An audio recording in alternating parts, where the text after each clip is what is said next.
जय हिंद। आप सभी दोस्तों को नई उमंग क्लासेज में हार्दिक स्वागत है। कैसे हैं आप लोग? मुझे तो पूर्ण विश्वास है कि आप लोग अच्छे होंगे और एकदम मन से पढ़ाई कर रहे होंगे। चलिए आज हम लोग देखते हैं दो चर वाले रैखिक समीकरण युग्म का प्रश्नावली 3.6 के सवाल नंबर 1 के 7 से। ठीक है बाबू, तो चलिए एक क्या कहता है सवाल, कहता है निम्न समीकरणों के युग्मों को रैखिक समीकरणों के युग्म में बदल करके हल कीजिए। ठीक है बाबू, चलिए हमारे पास दो समीकरण दिया हुआ है, इसे कह रहा है कि रैखिक समीकरण के युग्म में बदल लीजिए। तो चलिए नहीं, ये बट्टा वाला है, इसे हम सीधा कर लेते हैं। ठीक है बाबू, अच्छा तो चलिए इसका हम क्या कर लेते हैं, हल करते हैं यहाँ से। ठीक है, ध्यान से देखिए। चलिए हल, अब ध्यान दीजिए बाबू, यहाँ पर देखिए तो क्या लिखा हुआ है 10/x + y। ठीक है बाबू, हम इसको ऐसे लिख सकते हैं 10 × 1/x + y, ऐसे लिख सकते हैं। अगर ऐसे हम लोग लिखेंगे तो ऊपर भी इसको जब हम कैलकुलेशन करेंगे 10 को अंदर लाएंगे तब तो यही रूप में आ जाएगा। आएगा कि नहीं आएगा? तो चलिए इसको हम इस प्रकार लिख देते हैं। ठीक, उसको भी 2 कॉमन लेके 1/x - y कर देंगे। ठीक है बाबू, तो आइए ध्यान से देखिए। चलिए इसको हम ऐसे लिख सकते हैं 10 × 1/x + y लिख सकते हैं। इसको प्लस है तो प्लस, इसको ऐसे लिख सकते हैं 2 × 1/x - y बराबर 4। ठीक है बाबू, चलिए इसको और कैलकुलेशन कीजिए। क्या कीजिए, तो हम लोग मान लेते हैं क्या चीज़, माना कि 1/x + y बराबर p तथा 1/x - y बराबर q। ठीक है बाबू, हमने क्या मान लिया कि 1/x + y बराबर p तथा 1/x - y बराबर q।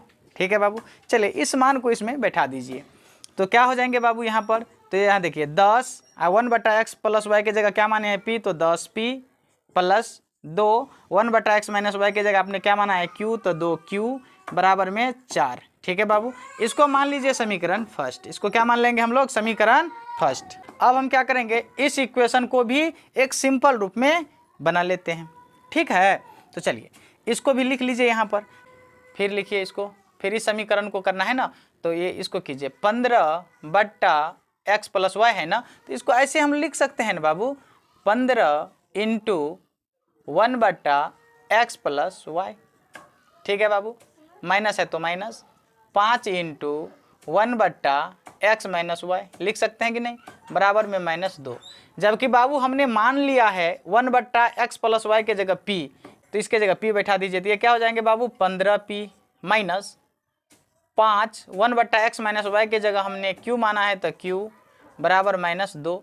ये रहा समीकरण दूसरा। कोई तकलीफ है बाबू? तो चलिए समीकरण 1 और समीकरण 2 हमें प्राप्त हो गया। ठीक है, अब हम क्या करेंगे, इसे लुप्तीकरण विधि द्वारा हल कर देंगे। ठीक है बाबू, लिखेंगे अब समीकरण 1 एवं 2 से। ठीक है बाबू, तो समीकरण 1 एवं 2 से, समीकरण 1 कितना है बाबू, तो समीकरण 1 है 10p + 2q बराबर में 4। ये तो समीकरण फर्स्ट है। अब फिर देखिए समीकरण 2 कितना है, तो 15p - 5q बराबर -2। ये है समीकरण दूसरा, है ना, समीकरण 1 एवं 2 से। अब देखिए ध्यान दीजिए बाबू, हम लुप्तीकरण विधि से जब इसको हल करेंगे तो सबसे पहले हमें एक टर्म को उड़ाना होगा। एक टर्म को हमें क्या करना होगा, उड़ाना होगा। तो चाहे तो p को उड़ा लीजिए, चाहे तो आप q को उड़ा लीजिए, जिसे इच्छा करे उड़ा लीजिए। ठीक है, तो चलिए हम qa को उड़ा लेते हैं, q को। तो देखिए क्या करेंगे बाबू, तो नीचे में जो q है उसका जो गुणांक है उसको ऊपर में गुना, ऊपर में जो q का गुणांक है इसको नीचे में गुना। ठीक है बाबू, चलिए गुना कर दीजिए, ये 5 से ऊपर के सभी टर्म में गुना, ये 2 से नीचे के सभी टर्म में गुना। चलिए गुना कीजिए तो बाबू, तो 10 × 5 = 50p + 5 दूना 10q बराबर 5 चौक 20। ये 2 से कीजिए 15 दूना क्या हो जाएंगे बाबू 30 माइनस 5 दूनी 10q बराबर 2 दूनी 4 -4। ध्यान से समझिए बाबू, इसको आप मान लीजिए कितना, तो समीकरण 1 2 तो माने हैं, तो इसको समीकरण 3 मान लीजिए, इसको समीकरण 4 मान लीजिए। ठीक है बाबू, 3 4 हमने मान लिया। अब ध्यान से देखिए, एकदम ध्यान से, जिसको हम उड़ा रहे हैं ना बाबू उसके चिन्ह पर ध्यान देंगे। तो क्यू वाले को उड़ा रहे हैं तो क्यू में क्या है, असमान चिन्ह है, तो फट से लिख देंगे जोड़ने पर। क्या लिख देंगे बाबू, जोड़ने पर। चलिए जोड़ेंगे तो ये दोनों कैंसिल, ये क्या हो जाएंगे बाबू 5 3 8 यानी 80 पी, ठीक है। अब बराबर में जोड़ेंगे तो ये ऑलरेडी आ जाएगा 16, होगा कि नहीं। तो P बराबर कितना हो जाएगा बाबू 16/80, 16 पंचे 80, P का मान कितना 1/5। P का मान कितना आएगा बाबू 1/5। अब ध्यान से समझिए, अब किसी भी समीकरण में आप P का मान रख के Q का मान निकाल लीजिए। तो यहाँ पर लिखेंगे अब समीकरण 1 में P का मान रखने पर, ठीक है ना बाबू, P का मान रखने पर। चलिए समीकरण 1 है 10P + 2Q बराबर 4। हमें क्या करना है बाबू, P के जगह क्या रखना है 1/5, तो 10 × 1/5 + 2Q बराबर 4। कैलकुलेट कीजिए, 5 × 5 दूनी 10, 2 × 2, तो ये क्या हो जाएंगे बाबू 2 + 2Q बराबर में 4। सो 2Q बराबर कितना हो जाएंगे बाबू 4 - 2, होगा कि नहीं। तो यहाँ पर क्या हो जाएंगे बाबू, Q बराबर कितना होगा, 4 में से 2 गया 2, 2/2 यानी 2/2 कट के कितना 1, तो Q का मान कितना आ गया 1। Q का मान कितना आ गया 1। चलिए आगे हम लोग बढ़ जाएं, चलिए आगे बढ़ते हैं। हमें क्या करना है, तो P और Q का मान तो हमें आ गया, P का मान आया 1/5 और Q का मान आया 1। अब लिखेंगे, अब देखिए, अब देखिए बाबू क्या होने वाला है, तो आपने 1/x + y को क्या माने हैं P, तो 1/x + y को आपने क्या माना है P, आपने क्या माना है 1/x + y को P, तो 1/x + y बराबर P, तो 1/x + y बराबर P के जगह कितना आया 1/5। बाबू क्रॉस मल्टी गुना होगा तो क्या हो जाएंगे यहाँ पर x + y बराबर 5। इसको मान लीजिए आप समीकरण 5। क्या मान लीजिए, समीकरण 5। कोई तकलीफ, क्योंकि 4 तक तो हम मान चुके हैं, इसको मान लीजिए हम समीकरण 5। ठीक है बाबू, लिखेंगे पुनः 1/x - y को क्या माना है Q। देखिए ना 1/x - y को क्या माने हैं Q। 1/x - y बराबर Q के जगह कितना है बाबू 1, तो लिख दीजिए 1, नहीं कुछ तो बट्टा में देखिए क्रॉस मल्टी गुना, तो x - y का मान कितना आ जाएंगे बाबू 1। ये रहा समीकरण 6। कोई तकलीफ है बाबू।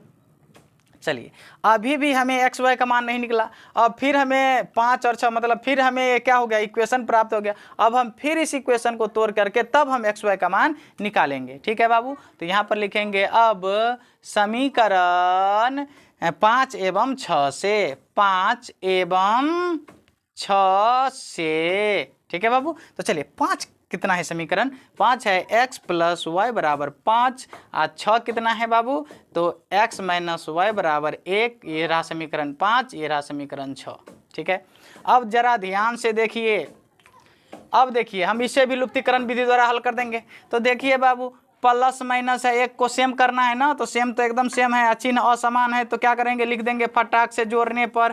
क्या लिख देंगे, जोड़ने पर। तो जोड़िएगा तो ये दोनों कैंसिल, x कितना होगा बाबू 2x बराबर 5 है 1 6, सो x बराबर कितना 6/2, 2 3 या 6, x का मान कितना आया 3, ठीक है। अब समीकरण 5 में x का मान रख के y का मान निकाल लीजिए। लिखेंगे अब समीकरण 5 में x का मान रखने पर, ठीक है बाबू। तो समीकरण 5 है x + y बराबर 5, ठीक है। तो आइए x के जगह कितना है 3 + y बराबर 5, तो y का मान कितना आ जाएंगे बाबू 5 - 3, तो y का मान कितना आ जाएंगे 2। y का मान कितना आ गया 2। ध्यान दीजिए, तो x का मान आया 3, y का मान आया 2, x का मान आया 3 और y का मान आया 2, और यही दोनों हो गया आपका आंसर। ये दोनों क्या हो गया बाबू, आंसर। क्योंकि हमें तो x और y का मान निकालना था। किसका मान निकालना था, x और y का मान। चलिए आपने देखा ये वीडियो थोड़ा बड़ा हो गया था, है कि नहीं है, थोड़ा लंबा है। तो चलिए, अगर ये वीडियो आप लोग को पसंद आ रहा हो तो आप लोग वीडियो को ज़रूर लाइक कर दीजिए, ठीक है, दोस्तों के साथ शेयर कर दीजिए, और इच्छा करे तो सब्सक्राइब कर लीजिए, ठीक है बाबू। अब हम लोग इससे आगे बढ़ते हैं सवाल नंबर 8 की तरफ।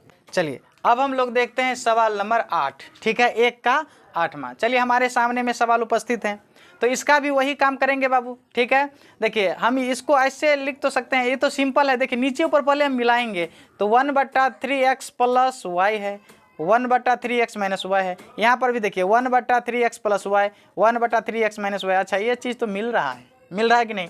तो चलिए, मिल रहा है तो कोई बात नहीं, चलिए उसी हिसाब से इसको सजा के कुछ कुछ मान लेते हैं बाबू, ठीक है। तो चलिए इसको हल करते हैं, तो लिख देते हैं हल, कोई तकलीफ? चलिए देखिए बाबू, पहले आप क्या कीजिए, इस इक्वेशन को, बट्टा वाला इक्वेशन को एकदम रैखिक समीकरण में, मतलब सिंपल रूप में लिख देते हैं, ठीक है बाबू। इस समीकरण को हम क्या करते हैं, सिंपल रूप पहले हम बना लेते हैं। तो क्या है, तो देखिए बाबू, इसको हम कैसे लिख सकते हैं, इसको चलिए पहले इसको उतार लीजिए। तो 1/3x plus Y plus 1/3x minus Y बराबर 3/4, ठीक है बाबू। आइए हम लोग क्या करते हैं, तो यहाँ पर कुछ हम मान लेते हैं, ध्यान दीजिएगा बाबू, यहाँ पर हम लोग कुछ मान लेते हैं। तो माना कि 1/3x प्लस वाई को जगह हम p मान लेते हैं, तथा 1/3x माइनस वाई की जगह हम q मान लेते हैं, ठीक है ना बाबू। इसके जगह हम क्या मान लेते हैं, q। चलिए, यहाँ तक तो किसी को तकलीफ नहीं। अब हम क्या करते हैं, तो आइए बाबू, तो इसके जगह हम क्या लिख दें, p, इसके जगह हम क्या लिख दें, q, बराबर में 3/4। इसको मान ले समीकरण फर्स्ट। यहाँ तक में किसी को तकलीफ तो बताया जाए, लिखेंगे बाबू। फिर देखिए, फिर हम इस इक्वेशन को करते हैं बाबू, तो इसको हम ऐसे लिख सकते हैं ना, 1/2 इंटू 1/3x प्लस वाई लिख सकते हैं बाबू। ध्यान दीजिए ना, क्योंकि जब हम इसको अंदर घुसाएंगे तो बस यही रूप में आएगा, एक एक को गुना करेंगे तो एक ही ना होगा। तो चलिए, अब माइनस है तो माइनस, फिर इसको 1/2 इंटू 1/3x माइनस वाई होगा ना, बराबर -1/8। अब हम लोग देखिए बाबू क्या करने वाले हैं सवाल में, तो सवाल में 1/2 1/3x प्लस वाई के जगह हम लोग क्या माने हैं, p, तो यहाँ बैठा दीजिए p माइनस 1/2। ध्यान दीजिए बाबू, इसके जगह हम क्या मान लेते हैं, q, बराबर -1/8। इसको थोड़ा और आप एक मिलान कर लीजिए ना, 1/2 को हम कॉमन ले तो कोई तकलीफ होगा बाबू, 1/2 को कॉमन ले तो p माइनस q बराबर -1/8, ठीक है बाबू। अब देखिए, इसको बट्टा से बट्टा तो काट सकते हैं, तो 2 × 2 = 8, ठीक है बाबू। तो यहाँ पर क्या हो जाएंगे, p माइनस q बराबर -1/4। ये रहा समीकरण दूसरा, ठीक है बाबू। ध्यान दीजिए, समीकरण 1 और समीकरण 2 हमें प्राप्त हो गए, ठीक है बाबू। अब इन दोनों समीकरणों को हम लोग लुप्तीकरण विधि द्वारा हल कर लेते हैं, ठीक है बाबू। तो यहाँ पर लिखेंगे, अब समीकरण 1 एवं 2 से, समीकरण 1 एवं 2 से। समीकरण 1 कितना है बाबू, तो समीकरण 1 है p प्लस q बराबर p प्लस q बराबर 3/4। और समीकरण 2 है p माइनस q बराबर -1/4, -1/4, ठीक है। चलिए इसका कैलकुलेशन कीजिए। अब देखिए, जब हम लोग लुप्तीकरण विधि से बनाते हैं तो एक टर्म को उड़ाना होता है, जिस टर्म को उड़ाएंगे उसको सेम करना होगा।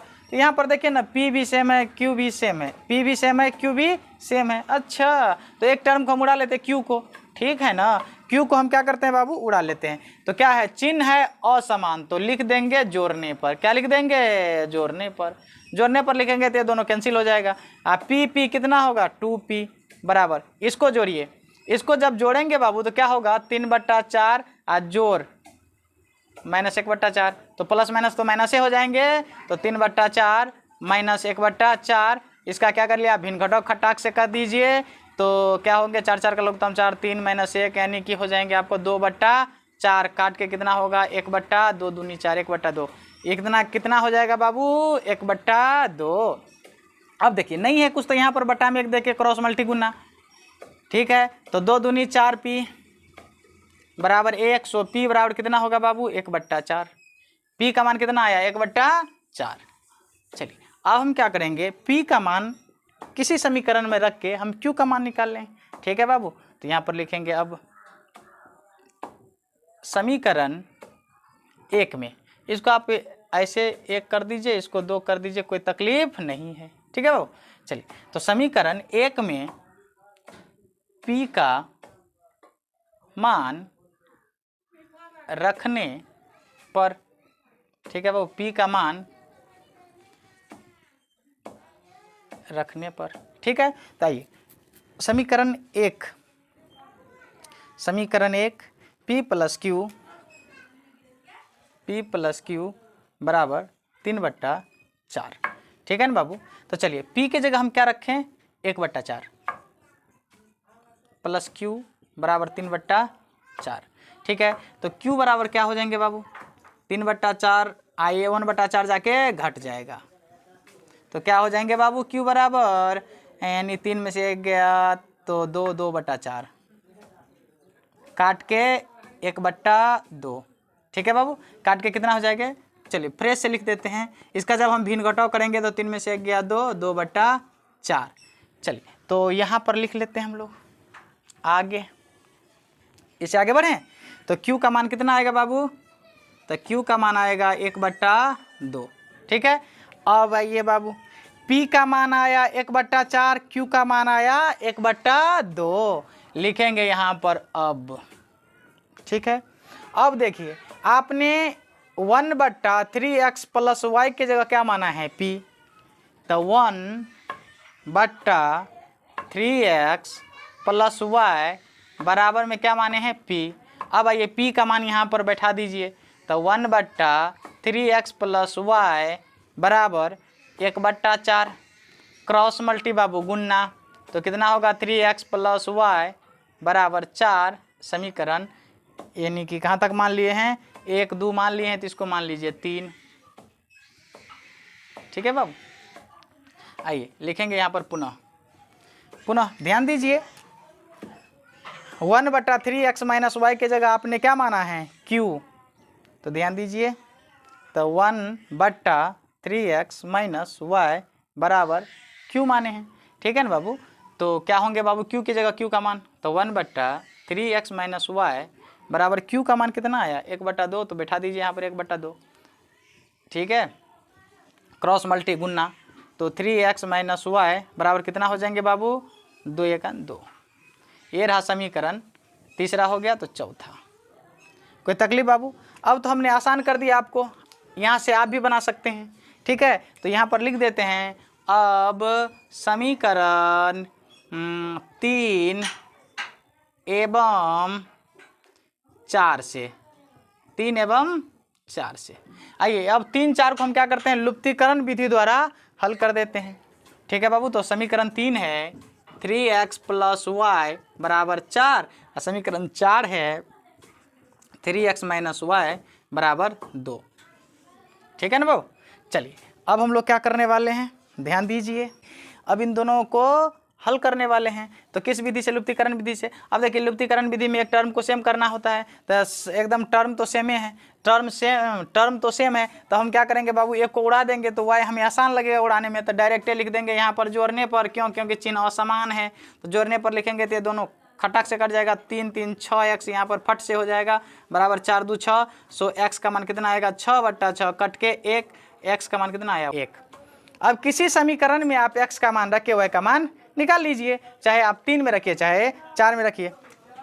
देखिए बाबू यहाँ पर लिखेंगे अब समीकरण कितना में बाबू 3 में, समीकरण 3 में x का मान रखने पर, अक्षर अगर नहीं चले बाबू तो हम जो बोल रहे हैं ना उसको आप लोग उतार लीजिएगा, ठीक है। तो समीकरण 3 में x का मान, तो समीकरण 3 में जब x का मान आप 1 रखेंगे तो क्या होगा बाबू 3 1 3, और 3 4 में से जाके घट जाएगा, तो y का मान कितना आएगा 1, ठीक है। तो यहाँ पर लिख दे डायरेक्ट यहीं पर तो हम आपको समझा दिए कि समीकरण 3 में अगर आप x के जगह 1 रखेंगे तो 3 गुने 1 होगा, प्लस में y, तो 3 एकाम 3 जाके घट जाएगा, तो y का मान भी कितना आएगा 1। y का मान कितना आएगा बाबू 1। ठीक है, तो यहाँ पर डायरेक्ट हम लिख दें या बना दें? चलिए बनाइए देते हैं। 3 गुने 1 प्लस y बराबर में 4, तो y का मान आएगा 1। y का मान कितना आएगा बाबू 1। तो चलिए x का मान भी 1 और y का मान भी 1, और यही सब हो जाएगा आपका आंसर। ठीक है बाबू, तो x का मान 1, y का मान 1, यही दोनों हो जाएंगे आंसर। ठीक है बाबू, तो हम अभी क्या किए बाबू, तो एक में जो 8 सवाल थे वो 8 को खत्म कर दिए। ठीक है, इस वीडियो में हम मात्र 2 सवाल को बनाए हैं। ठीक है, अब हम नेक्स्ट के वीडियो में इससे आगे के सवाल लेके आएंगे। आज हम इस वीडियो को यहीं छोड़ देते हैं। ठीक है, अगर वीडियो पसंद आया हो तो लाइक एक ज़रूर कीजिए, और दिल करे तो सब्सक्राइब कर लीजिएगा। मिलते हैं नेक्स्ट क्लास में, तब तक के लिए जय हिंद।